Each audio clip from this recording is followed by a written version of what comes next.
Et salut tout le monde, ici Passion Car Spotting. Aujourd'hui on se retrouve pour une toute nouvelle vidéo YouTube, un petit car spotting. Alors je vous mette, j'en profite hein, que ce soit la fin de la saison pour mettre tous les rushs que j'ai jamais mis. Donc là il y aura 2-3 rushs où je passe dans Genève, je filme 2-3 voitures qui passent, donc sur pas longtemps. Et après j'étais à Megève une nuit, donc j'ai vu une ou deux voitures que je vous filme vite fait. Ça dure à tout casser 1 minute. Et après donc je vous filme des rushs de Gérardmer qui datent de début septembre où il y avait encore pas mal de belles voitures. Et on s'approche de la fin malheureusement, en fin de la saison, plus grand chose à se mettre sous la dent malgré un temps franchement pas mal. Donc je suis un peu déçu que ce soit déjà la fin de la saison, mais bon. Je vais essayer quand même de vous sortir du contenu durant cette période creuse et puis voilà. Bon visionnage. Regardez, voilà cette belle petite Lexus qui fait un bon petit bruit. Là on a une petite M392 dans les Vosges. Je viens de quitter Aubernais, le premier spot que je vois après Gérardmer. Petite M392 magnifique.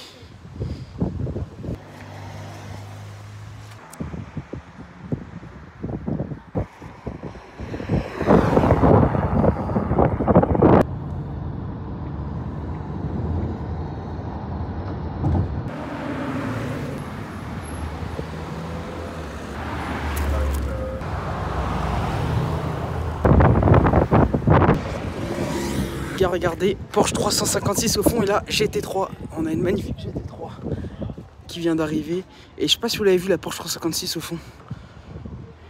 Puis vite fait parce que je suis pressé. Mes petites Porsche 911, 991 phase 1 GT3 magnifique. Je vous la refilmerai si je repasse devant. Bon bah je voulais vous refilmer la 900 GT3 mais elle est plus là, donc juste là-bas il y a un petit XIX qui est d'une très belle couleur, c'est tout.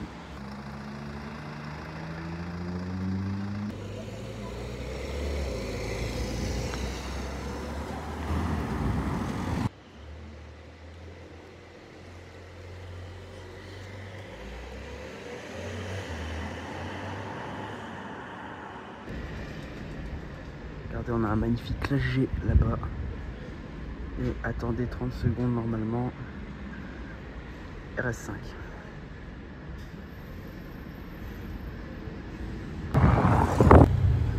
Magnifique Ferrari 612 Caglietti, je vais aller vous la filmer parce qu'elle est juste magnifique.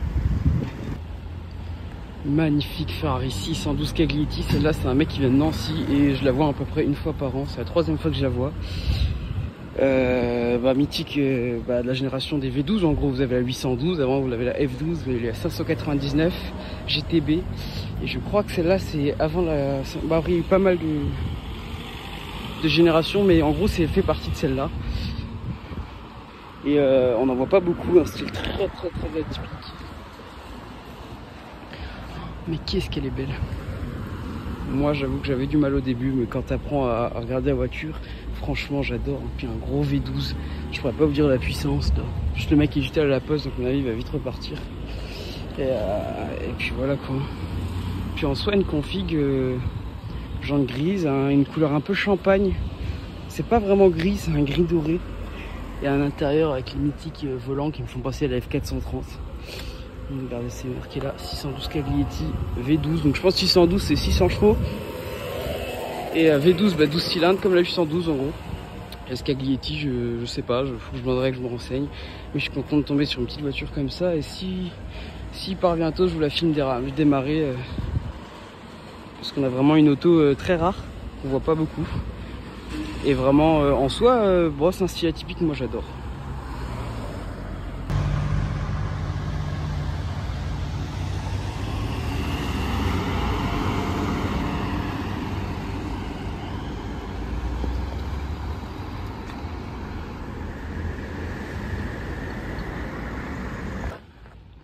Bon, j'étais en cours tout à l'heure et j'ai vu passer une Testarossa que j'ai loupé, je suis dégoûté, mais j'ai une petite voiture qui me remonte un peu le moral.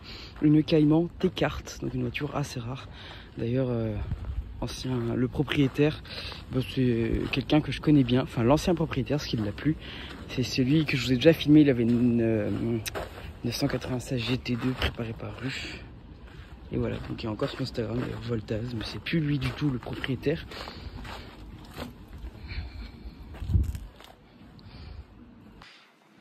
Donc c'est plus lui le propriétaire, c'est l'ancien propriétaire, mais je vous conseille vivement à aller voir son Instagram et regardez-moi ce cul.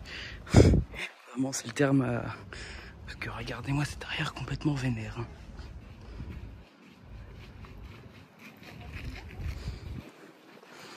Une magnifique jante Porsche. Et à l'intérieur on a le pare-choc et les feux qui ont été retravaillés. Style un peu 997 turbo j'ai envie de dire. Le pare-choc. Et le principal c'est resté à l'arrière avec un arrière bien vénère. À la base je venais voir s'il n'y avait pas la Testarossa. Donc je suis quand même content de voir une belle voiture comme ça. Et voilà, il fait beau. On est encore début septembre, donc il y a des belles voitures. Il y avait une belle petite Alpine A110. Là, je vois qu'il y a une petite M2 en plus, plaque 88. Elle est toute neuve.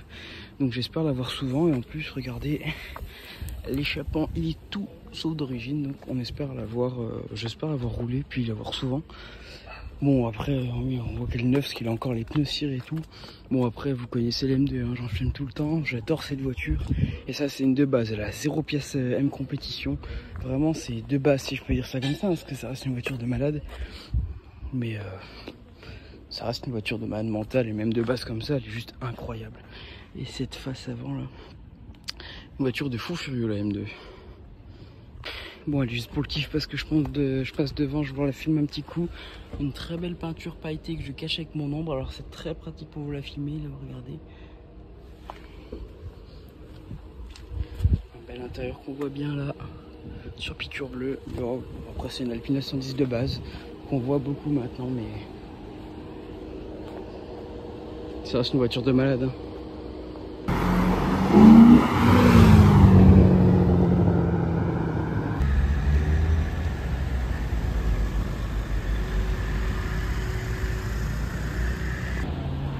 J'ai vu des potes à moi qui travaillaient à l'hôtel et ils ont vu ces voitures à Aubernais. Et là, regardez, Audi R8 V10 et Ferrari GTC 4 Tucson.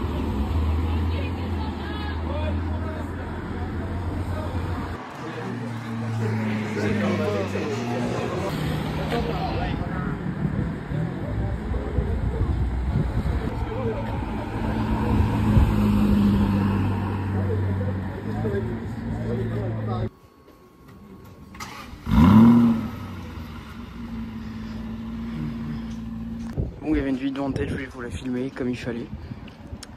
Mais du coup, elle part. Donc je voulais vous la filmer comme il faut. Mais j'essaie de vous la filmer partir comme ça. Mais bon, un V8 Vantage, vous connaissez. V8 487, 410 chevaux. Et je vous la filmer partir. Elle crie, hein. Vous avez le start-up pour moi.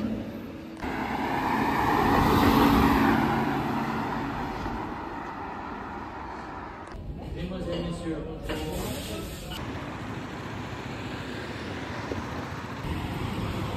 Regardez-moi ce magnifique X5M compétition. Il est juste incroyablement beau. Incroyable.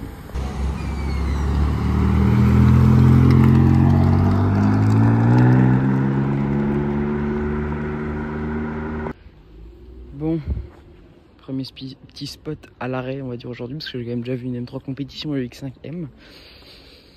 Le 5ème c'est quand même assez rare et là je retombe sur une RS6 C8 Grinardo. En plus c'est exactement la même config qu'on en a une que je vous filme régulièrement, que je n'ai jamais filmé à l'arrêt je crois, mais que je vous filme souvent. Une Trick 88, c'est le propriétaire de la 812 noire que j'ai déjà filmé sur la chaîne normalement. Bon du coup c'est pas celle-là, c'est exactement la même mais c'est pas celle-là. Donc là on est sur une RS6 C8, donc les dernières. Avec comme moteur, bon, je pense que tout le monde le sait, hein, c'est un V8 TFSI, donc après c'est un 4 litres 600 chevaux, ça c'est sûr que tout le monde ne le sait pas.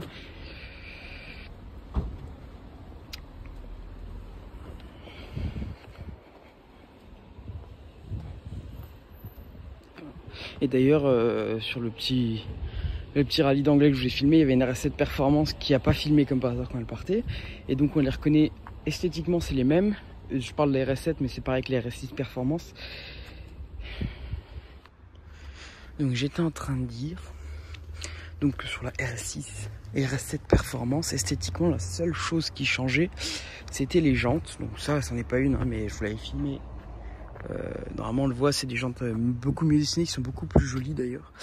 Et mécaniquement en fait c'est que le V8 4 litres TFSI, donc Audi c'est TFSI quand c'est de l'essence, de 600 chevaux, et il est boosté à 630 chevaux sur une performance. Mais sinon on est un peu, c'est vraiment la même voiture. Donc un jante et un peu plus des jantes et un peu plus de puissance. Et puis voilà, le seul truc qui me choque sur cette voiture, comme à chaque fois, c'est ces étriers de frein énormes. Et il me semble que c'est du carbone céramique. C'est énorme, les étriers, les disques. Et donc le moteur d'ailleurs là, c'est le moteur du Urus également. Comme je vous l'ai dit la dernière fois que j'avais filmé un Urus, c'est au Bernet. Donc voilà, magnifique voiture, moi la RS6 j'adore. On en voit beaucoup quand même malgré un prix coûteux je trouve. Bah, après c'est une sacrée voiture mais voilà. Magnifique auto. Bon allez, là on se retrouve avec une petite Lotus Elise MK2 deuxième génération. Et je m'étais renseigné la dernière fois que je l'avais vu. Et je trouve cette voiture juste fou furieux. Parce qu'en fait tu dis que c'est une voiture qui est connue pour... c'est quand même... je sais plus la classe de la voiture, mais c'est connu. En fait c'est pas forcément super puissant. Mais c'est tout léger. Et puis je peux dire que sur les routes de col, ça vous vous éclatez de... Vraiment, c'est une des meilleures voitures sur les routes des montagnes, je le dis tout le temps. Et donc c'est une voiture qui a un petit moteur 4 cylindres 16 soupapes. Qui sort, j'ai envie de dire, que 120 chevaux. Vous me dites, mais pourquoi c'est aussi connu que c'est 120 chevaux? Parce que la MK2, elle pèse 710 kg. La MK1 pesait 695. Quand tu dis qu'une voiture a 120 chevaux qui fait 695 kg, je peux vous dire que ça marche fort. Ça va travailler avec un beau petit jaune. Les jantes incroyables. Et surtout l'intérieur où vous êtes posé sur le sol. Donc c'est pour ça qu'on voit que c'est tout léger, il n'y a rien, c'est brut. Et c'est le but de la voiture et ce qui fait son charme. Ce que je trouve très sympa, elle a quand même les beaux sièges en Alcantara. Et ce qui est le charme d'une Lotus, hein, t'achètes pas ça pour le confort. Voilà, le petit moteur 4 cylindres qui est à l'arrière. Et puis j'adore cette voiture, moi franchement j'aime beaucoup Lotus, je sais que c'est mitigé. Beaucoup de personnes n'aiment pas, beaucoup aiment, donc je comprends.